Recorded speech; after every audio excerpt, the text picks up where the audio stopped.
sabihin, ano bang meron sa school na yan? Hindi yan para sa mga gifted students. Hindi yan school para sa matatalino. School yan para sa mga mayayaman. Patas ang lahat sa Korea.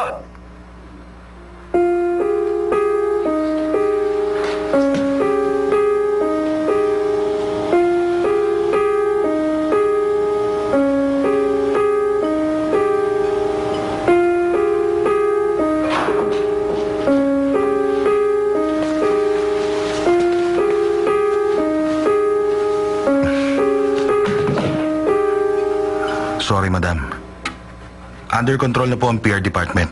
Nakikipag-usap na po sila sa press. Sa palagay mo ba, under control na ang situation? Bakit mo pinayagang madawit ang pangalan ni John Pio sa iskandalong ito at talat-hala sa newspapers? Ikinalulungkot ko po, madam. Alam mo ba kung bakit nakakatakot ang public opinion? Dahil mangmang ang publiko. Kapag nagsimula na silang kumilos, imposible na silang mapigilan. Hindi mo na sila makukuha sa anumang paliwanag. Kung sino man na nagsimula ng apoy, siya din dapat ang pumatay.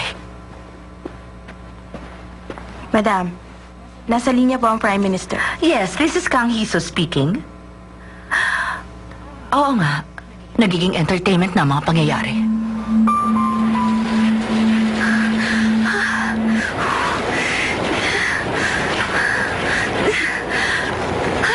Hindi ko akalaing susugurin ako ng mga paparazzi. Dahil lamang sa isang delivery. Ay, nakakainis talaga yung Shinwa School na yan. Pati na yung effort na yun. Wala nang ginawa mabuti sa kapwa nila.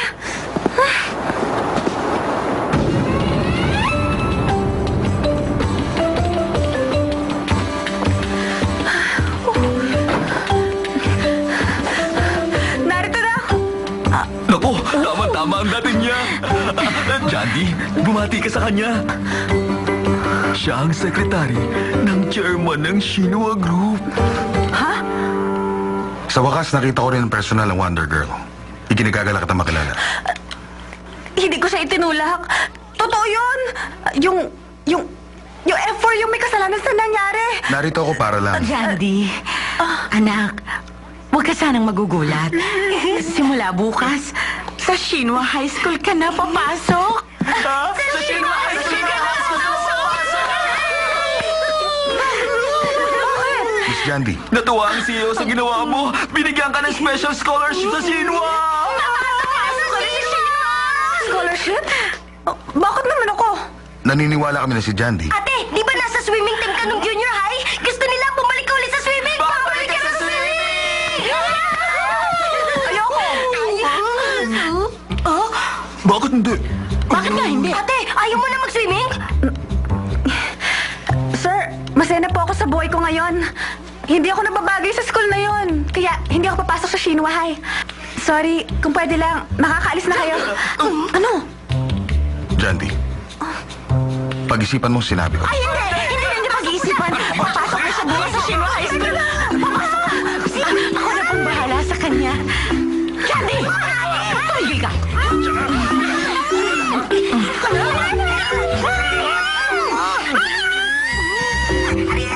Kung ganon, aasahan namin siya bukas sa school. Ano man ang mangyari, papapasukin ko siya bukas. Pakiusap, basta't papasok siya.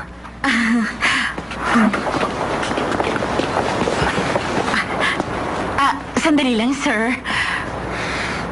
Sa larong baraha, kapag naibaba na, hindi na pwedeng palitan pa.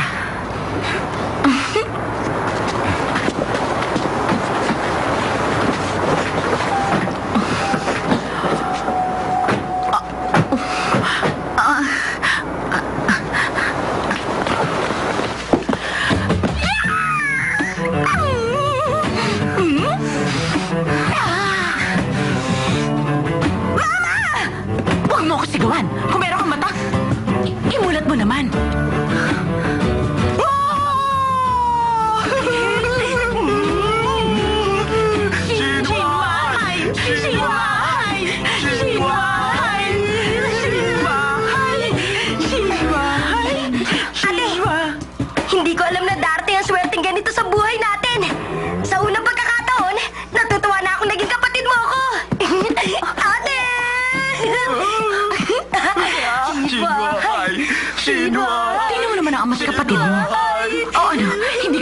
papasok sa Shinwa High School?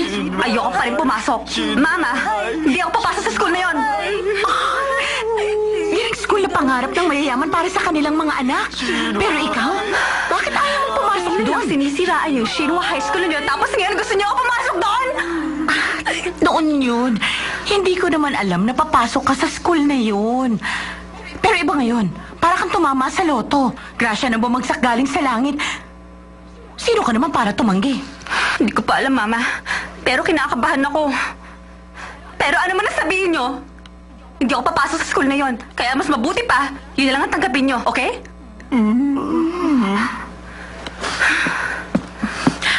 Pero Jandy, gusto mo pa rin mag-swimming, di ba? Magandang pagkakataon na ito para matupad ang pangarap mo. Ano naman po ang tingin niyo sa akin? Isasanla ko yung kaluluwa ko para lang makapag-swimming? Hindi ako pupunta ron. Ayokong pumasok doon. Hindi na lang!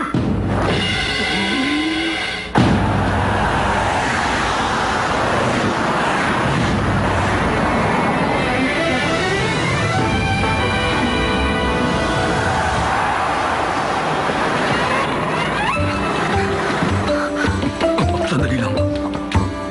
Maghintay ka lang muna sandali, miss.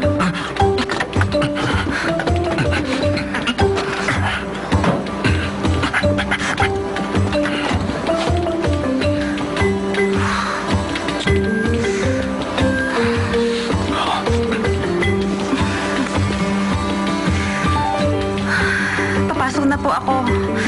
Good luck, Jandy.